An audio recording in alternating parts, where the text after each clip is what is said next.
Allah nahmaduhu wa nasta'inuhu wa nastaghfiruh wa na'udzu billahi min syururi anfusina wa min sayyiati a'malina may yahdihillahu fala mudilla lahu wa may yudlil fala hadiyalah. Asyhadu an la ilaha illallah wa asyhadu anna Muhammadan abduhu wa rasuluh. Allahumma shalli wa sallim ala nabiyyina Muhammadin wa ala alihi wa sahbihi ajmain.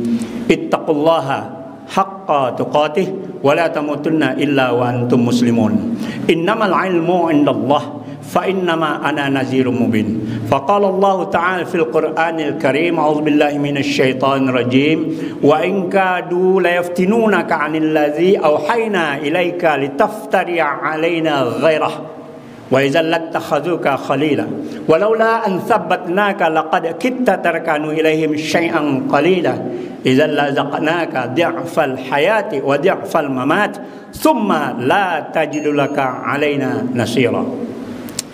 Jamaah Jumat Masjid At-Taqwa yang insyaallah kita mendapatkan ampunan dan pertolongan dari Allah Subhanahu wa taala.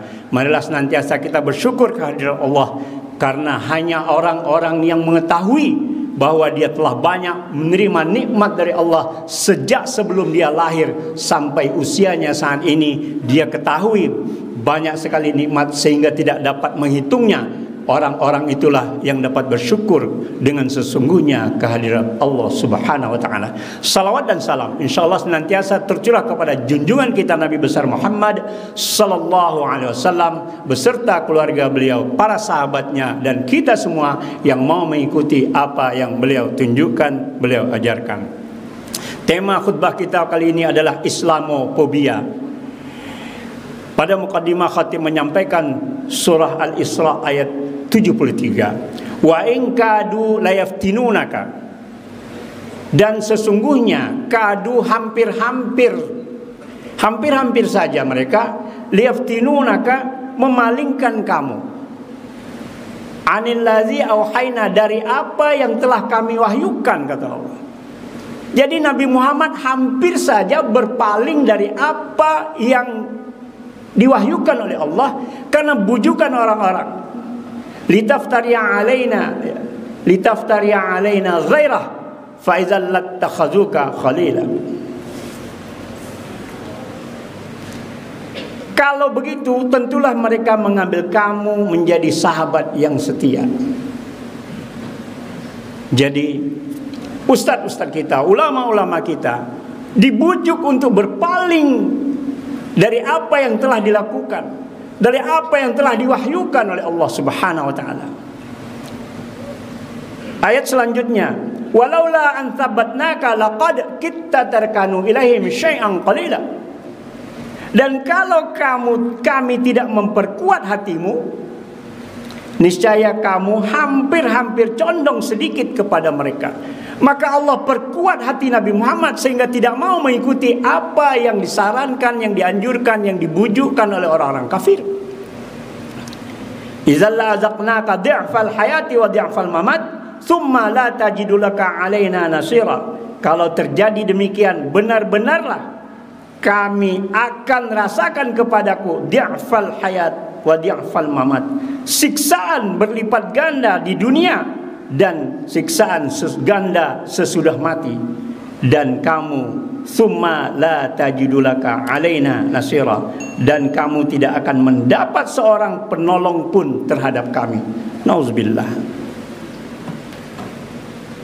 Jemaah yang insyaallah kita mendapatkan ampunan dan pertolongan dari Allah Subhanahu wa taala. Apa itu Islamophobia? Islamophobia adalah sikap emosi negatif yang mendiskriminasi, diarahkan kepada Islam atau Muslim atau umat Islam. Yang kedua, Islamophobia itu adalah ekspresi terus-menerus terkait permusuhan terhadap agama Islam dan umat Islam. Yang ketiga, ketakutan akan segala sesuatu yang berhubungan dengan Islam. Yang keempat, kebencian yang irasional terhadap Islam. Bukan tidak ada. Islamophobia ini pada tanggal 15 Maret tahun 2022 Organisasi Perserikatan Bangsa-Bangsa sudah menyatakan the International Day to Combat Islamophobia, artinya hari anti terhadap Islamophobia. Kejadian 15 Maret tahun 2019, Jumat di Masjid Al-Nur, Christchurch, New Zealand, yang menewaskan 51 orang jemaah sedang sholat Jumat ditembak dari belakang. Ada yang aneh, ada yang hebat di satu negeri. Seorang pengusaha asal Aljazair bernama Rashid Nekas, dia membayarkan denda muslimah yang berpakaian jilbab syar'i, niqab cadar ataupun burkini di Prancis, Denmark, Chad, Tunisia dan Turki. Jadi ada negara-negara yang tidak membolehkan umat Islam berperilaku sebagai muslim maupun muslimah. Tampilan itu menurut mereka tercela, maka didenda orang yang pakai jilbab di Prancis. Richard Nikas sengaja menyediakan uangnya untuk siapapun yang berani melakukan itu, saya yang akan bayar dendanya. Subhanallah, semoga ia mendapatkan pertolongan dari Allah. Apa itu gerakan Islamophobia? Gerakannya pertama adalah klasifikasi, dipecah-pecah di kelas-kelas, memilah kelompok-kelompok dalam Islam. Yang kedua, simbolisasi, memberikan label negatif terhadap Islam. Diberi label Wahabi, Kadrun, segala macam label-label tentang Islam, radikal dan lain-lain sebagainya. Kemudian dehumanisasi, merendahkan umat Islam. Dibilang umat Islam itu mesti mendoakan nabinya, karena nabinya harus didoakan, dan sebutan-sebutan yang lain. Kemudian organisasi, membuat gerakan masif untuk menyengsarakan umat Islam. Kemudian polarisasi, memecah belah umat Islam. Memecah belah umat Islam. Jangankan yang berhubungan dengan kelompok-kelompok agama, sedangkan ikatan keluarga saja dipecah. Ikatan keluarga Minang ada dua. Minang yang katanya adat bersendi syarak, syarak bersendi kitabullah. Ikatan keluarga Minang itu pecah jadi dua. Nauzubillah, semoga bisa bersatu kembali. Kemudian adanya identifikasi atau tanda-tanda khusus muslim. Lalu adalah extermination atau pemusnahan umat Islam, ditembak dengan sembilan rupa. Kemudian kalau 7 persoalan di atas sudah berlaku, maka yang mereka lakukan adalah denial, penyangkalan. Bukan kami yang lakukan, itu mereka sendiri yang seperti itu. Itu temannya dan lain-lain, penyangkalan terhadap apa yang telah mereka lakukan. Langkah-langkah ini, serangan pemikiran yang sistematis, publikasi kebencian tentang umat Islam, propaganda, pemahaman keliru terhadap nilai-nilai Islam, penistaan agama, kebijakan yang menyakiti muslim, upaya pemiskinan, gerakan orang gila. Tiba-tiba khotib diserang oleh orang gila, tiba-tiba imam masjid diserang oleh orang gila. Tidak terus apa penyelidikan terhadap orang gila itu. Kemudian gerakan genosida di Palestina tahun 1948, di Kashmir, di Bosnia 8.372 jiwa tahun 95, di Rohingya tahun 2017, di Xinjiang, di India, dan di mana-mana tempat di dunia. Jemaah yang insyaallah kita mendapatkan ampunan dan pertolongan dari Allah Subhanahu wa taala. Namun iza jaa nasrullahi wal fath, datang pertolongan Allah, dipisahkan pakai waw dengan kemenangan, wal fath. Artinya kita sekarang baru sampai tahap pertolongan Allah, belum sampai pada kemenangan.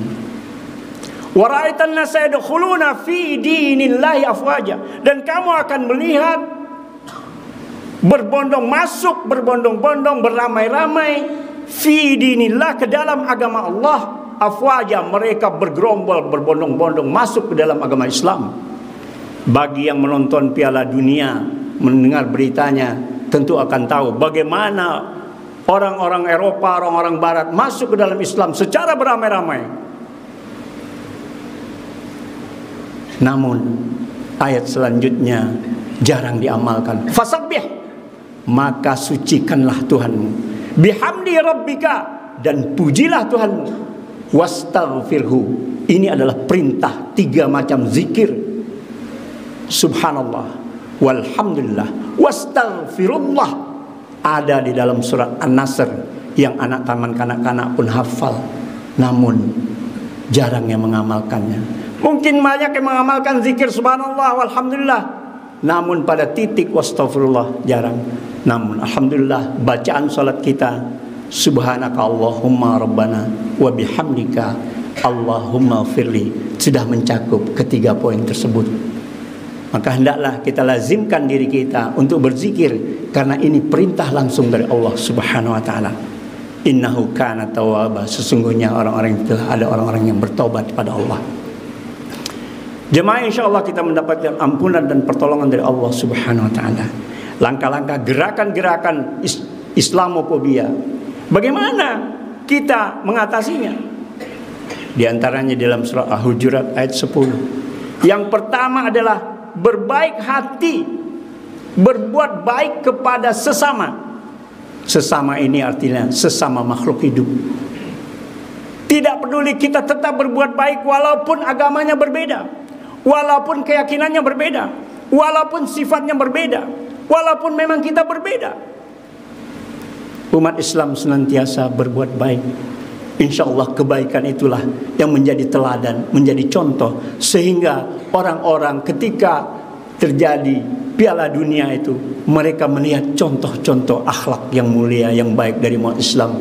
Mereka berbondong-bondong masuk Islam karena jiwa mereka kering. Mereka mendapatkan kebaikan dari umat Islam. Yang kedua, latih generasi untuk multidisiplin. Latih generasi untuk segala macam bidang ilmu, segala macam bidang keahlian, untuk kesejahteraan umat, untuk keamanan, untuk kenyamanan, dan untuk kesejahteraan.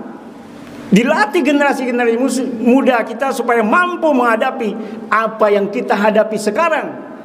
Mungkin lebih ringan daripada apa yang akan dihadapi 20 tahun kemudian. Wallahu a'lam.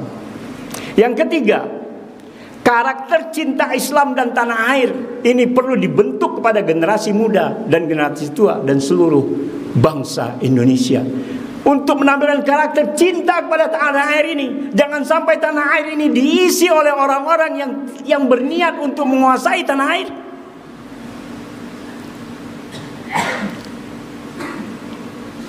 Saya dengar Muhammadiyah, khususnya UMJ, sudah bekerja sama dengan universitas-universitas di China dan di bagian lain di dunia. Alhamdulillah, insya Allah ini merupakan perekat, menjadikan generasi-generasi muda yang mampu untuk berjuang di masa depan. Yang keempat, rapatkan barisan muslim, barisan mukmin. Mari kita rapatkan, usah sesama Islam saling menghujat, usah menyebarkan hoak. Karena sekarang setelah COVID yang pakai D, COVID-19, muncul COVID baru, yaitu komersialisasi fitnah. Buzzer dibayar, fitnah menghasilkan uang, fitnah berlanjut dan berlanjut. Semoga kita semua mendapatkan pertolongan Allah dari segalanya. Demikianlah kiranya kita jaga takwaan kita yang sudah kita latih selama bulan Ramadan untuk 11 bulan kemudian. Semoga Allah senantiasa menolong kita. Barakallahu li wa lakum fil Qur'anil Karim wa nafa'ani wa iyyakum bima fihi wa dzikril hakim wa taqabbala minna wa minkum tilawatahu innahu huwal ghafurur rahim wa qur rabbighfir warham wa anta khairur rahimin.